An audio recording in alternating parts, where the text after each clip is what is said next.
అటవీ భూముల పరిరక్షణకై పవన్ ప్రత్యేక దృష్టి పెట్టారన్నారు అటవీ శాఖ principal chief conservator PV Chalapathi Rao. Mangalampeta భూములపై కేసు నమోదైందని చెప్పారు.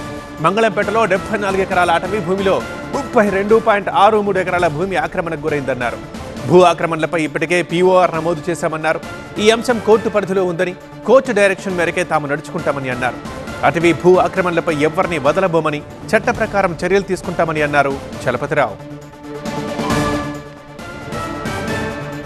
ఇది చిత్తూరులో కూడా దాని మీద మేము జాయింట్ కమిటీ సర్వే కమిటీని ఒకటి కాన్స్టిట్యూట్ చేయడం జరిగింది గవర్నమెంట్. ఆ కమిటీ కూడా ఒక రిపోర్ట్ ఇచ్చిందండి.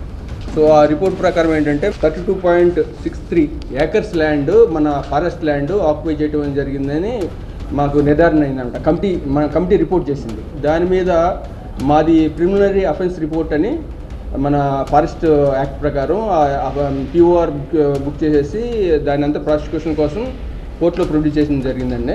దాంట్లో అంటే డిస్ట్రిక్ట్ కోర్టులో ఇప్పుడు ఏంటంటే మనకి ఛార్జ్ షీట్ అదంతా ఫైలింగ్ స్టేజ్లో ఉంది. వన్స్ అది అయిపోతే ఫర్దర్ కోర్స్ ఆఫ్ యాక్షన్ జరుగుద్ది. మేము ఏంటంటే ఎక్కడైతే ఎంక్రోచ్మెంట్స్ ఉన్నాయో ఏది కూడా వదిలేది లేదు, అన్నిటి మీద యాక్షన్ తీసుకుంటాం.